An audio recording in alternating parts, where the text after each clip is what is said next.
Good morning, Year 10. Welcome to this third video of Term 5 focused on how to answer the questions that you've been set in your homework, the GCSE style questions on class charts.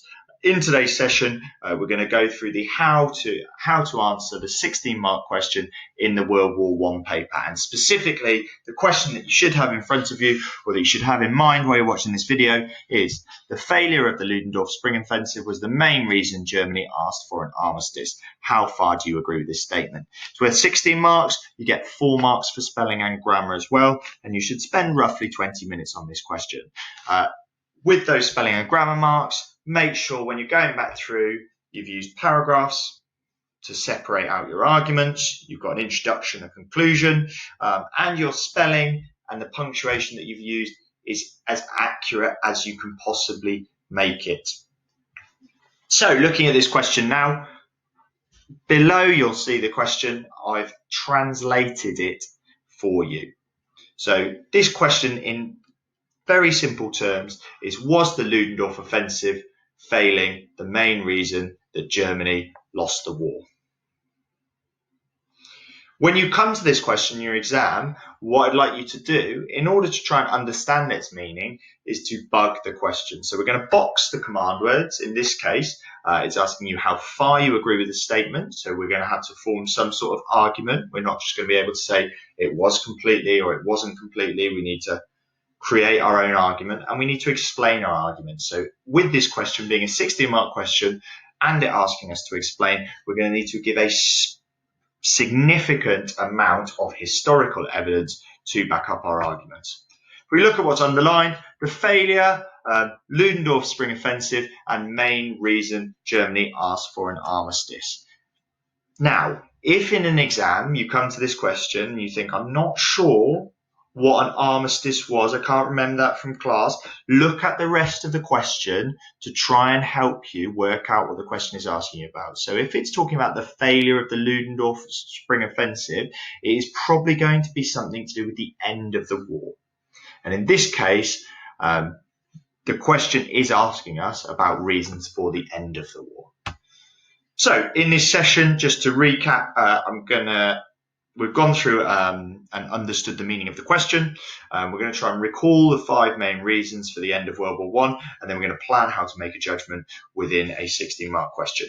For each reason for the end of World War I, I'll give you a brief description of what it was, and then I will go into a bit more detail, more of me talking about why it ended the war. So, 5 main reasons for the end of World War I. Pause the video now, see if you can remember them. You should have got the Ludendorff Spring Offensive. This was the final German offensive of World War I, a final push by the Germans to try and seize land and territory on the Western Front before American troops arrived and made it much, much more difficult for them to break through the Allied defensive lines. The naval blockade. This was the British use of their significantly larger navy to stop supplies reaching Germany. The 100 Days Offensive. This was the final Allied push, launched in August 1918 to break the German lines, already struggling after the failure of the Ludendorff Spring Offensive. America's entry to the war. This is fairly self-explanatory. This is the Americans joining World War I. And the German home front. What were attitudes in Germany like to the war, and how did they change through the war? So I'm going to go through these reasons for the end of the war in chronological order. We're going to start with the British naval blockade, which actually began in 1914 and lasted throughout the war. This was Britain blocking German supplies. Lots of the German supplies, they weren't coming through Austria-Hungary, would arrive or were trying to be received through the North Sea, especially those coming from North America, who was providing supplies to both the Allies and the Triple Alliance at the start of the war. So Britain used her ships to block those supplies reaching Germany. Supplies like weapons, machinery, and food. This starved Germans, ordinary Germans and the German army. It meant that Germans did not have the level of supplies that other countries did in order to sustain her people and her armies. It also forced Germans to use unrestricted submarine warfare, which, just to remind you, was when Germans used their infamous U-boats to take out any ships that they saw supplying Britain or that were in this area of the North Sea and the Channel, and actually some of the Atlantic as well. So why did this end the war? Why did the British naval blockade end the war? First of all, the British naval blockade stopped Germans getting supplies. That meant as the war went on, and it rumbled on for year after year after year, Germans became very frustrated. Later on, we'll talk about something called the Turnip Winter. That was caused in part by the British naval blockade. Germans had to find foods to sustain themselves within their own countries. And due to the naval blockade, that became more and more difficult. That slowly turned German attitudes against the war as they were starving for the war.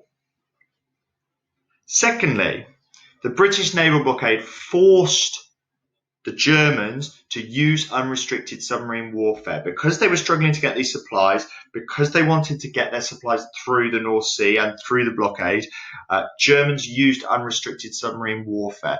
Now, that had the negative side effect of angering Americans.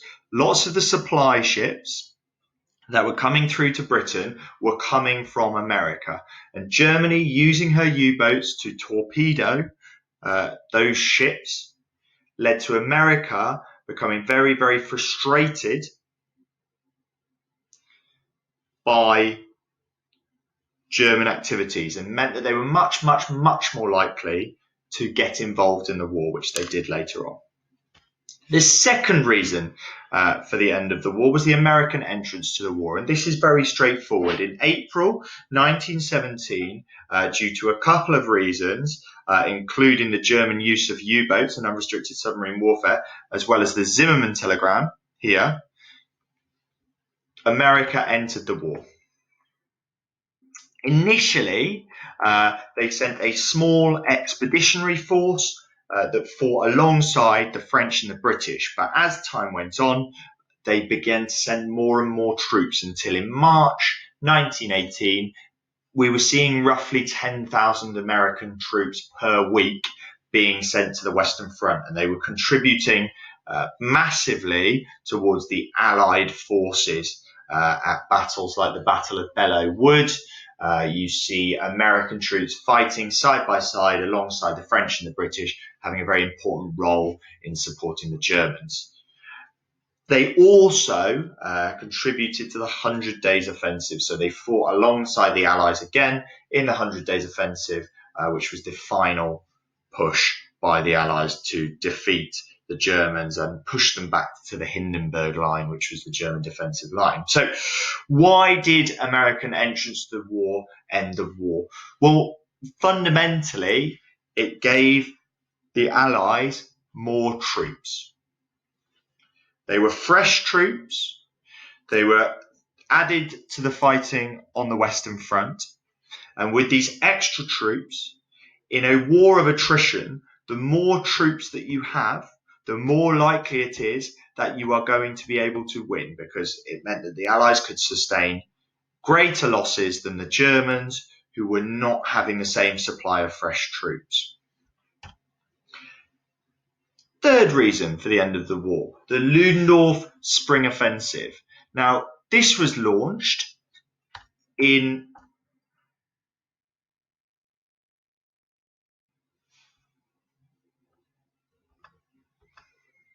Sorry, I'm having some technical issues there. This was launched in 1918 by the Germans. It was their last attempt in March, their last attempt to defeat the Allies. They used surprise attack tactics, including stormtroopers, as you'll see here, and actually they managed to push back the Allies quite a considerable distance in a small period of time during these attacks. Due to the speed of the attacks, the use of flamethrowers to force the Allies out of their troops, the use of small groups of stormtrooper divisions to move quickly through enemy lines and through enemy troops.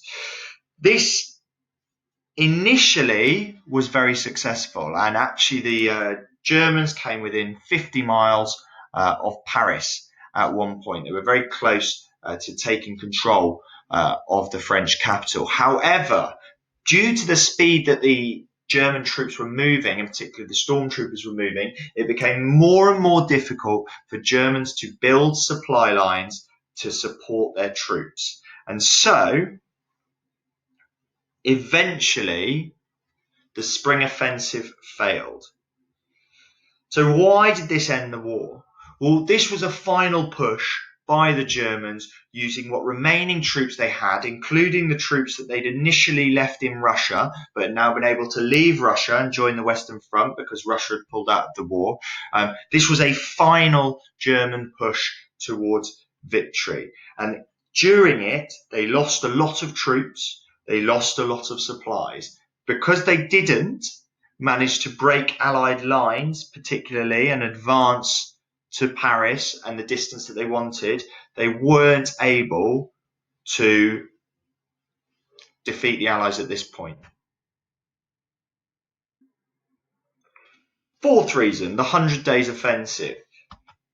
This began in August 1918, and as I mentioned earlier, was the final Allied push against the Germans. It was a military attack led by General Ferdinand Foch, who you might remember was the Supreme Allied Commander at the time.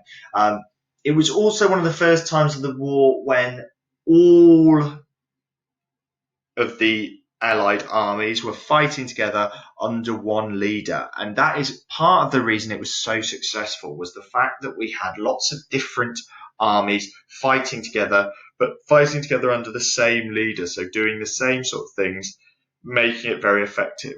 Now, why did this end the war, or why did this lead to the end of the war?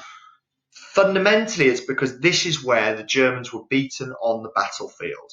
On the Black Day of the German army, the army was pushed back 60 kilometers, leading to massive losses of German lives and the progress of the Allied army forward in attacking them. It was very, very significant in that way. This would crush the spirit of the Germans fighting and also lead to a huge amount of deaths, just meaning that the Germans couldn't sustain their defence on the Hindenburg line anymore. And actually, after 95 days, the offensive was decided to have been a success and the Germans surrendered. The final reason for the end of the war was the German home front. So on the German home front, we saw two specific major issues. There was the starvation of the German population due to malnutrition and the fact that lots of farming equipment, horses, machinery was being seized by the German army for the front line. And so many civilians at home, some estimates of around 750,000 civilians died due to malnutrition. There was a shift, a very famous moment during this rationing was something called the turnip winter. That was as due to a lack of supplies in terms of potatoes, lots of Germans ended up having to eat turnips instead. These didn't have the nutrition that they needed within their diet, leading to them dying of malnutrition. The second way that the German home front led to the end of the war was the sailors' mutiny. So in October, the 30th of October, 1918, an order was given by the German Navy for the sailors of the Navy in a town called Kiel to launch a final attack on the British Navy, more in order to prepare the German army for time after the war than to even win the war. And lots of the sailors saw this as a bit of a suicide mission and so refused the order. They refused the order 5 times and 1,000 sailors were arrested. This really was the end of the war at sea for Germany. With this refusal to fight and the sailors mutinying, it's sparked pretty much the end of the German war effort, and eventually, you could argue, led to the Kaiser's abdication on the 9th of November and then the eventual surrender of Germany on the 11th of November. So, coming to this question. This question, again, just to remind you, is asking you the failure of the Ludendorff offensive was the main reason Germany asked for an armistice. How far do you agree with this statement? Structure for this question. Introduction. What's your overall argument? You might want to write your introduction at the end because it's really important that your introduction matches up with all of what you're saying within your paragraphs and your conclusion. Paragraph 1, we're going to use a peel structure for this. So you're giving a point, you're giving some evidence, you're explaining how that evidence supports your argument, and then you're linking back to your overall argument. So what evidence supports the statement? What evidence do we have that the Ludendorff Spring Offensive did lead to Germany failing in the war? So you can talk about the number of troops lost, you can talk about the failure because of the lack of supplies, you can talk about it being a final push for Germany before they ultimately lost the war. Second paragraph, again, using a peel structure, you need to pick a second reason that Germany lost the war and argue whether it was more important or less important than the Spring Offensive for Germany losing the war. So for this example, I've picked out the naval blockade. You might want to explain how the naval blockade was actually more important than the failure of the Spring Offensive for Germany losing the war. How you would do that? You will want to give some key facts or information about the naval blockade, how it worked, what it was. You'll then need to explain why that led to Germany losing the war. And then when you're linked back to your overall argument, you might want to say, okay, this is more important than the Spring Offensive because. Now, thinking about that a bit more closely, when you're saying that the naval blockade was more important than the Spring Offensive for the failure of Germany, try to think how they link together. So what was it about the naval blockade that actually made the Spring Offensive fail? Can you make that link? Paragraph 3, peel structure again. This is for those of you going for 16 out of 16 on this question. What evidence challenges the statement? So again, can you think of a different reason that other people might argue was the main reason for Germany losing the war? So in this example, I've talked about the German home front. Maybe you could link that to the failure of the Ludendorff Spring Offensive, or you might want to say, this is what happened on the German home front. This is why it led to a failure for Germany. However, I still believe that the naval blockade was more significant. Here's how they link together. And then your overall conclusion, I'll just try and hide this for you. Overall, what is your answer? Now, conclusions are not just one sentence where you write, overall I believe X or overall I believe Y. How does your evidence prove your conclusion? So try and use the word because in your conclusion. Overall, I would argue, have your overall argument there, and then because. Don't introduce any new evidence here, but just look back through paragraph 1, paragraph 2, paragraph 3. How can you summarize your arguments in those 3 and just give me a brief summary of that in your conclusion in 2 or 3 sentences. Best of luck. Please send them over to me at c.and-shaw@haslar.org.uk. If you've got any questions, let me know. If not, best of luck, and I hope you're staying safe.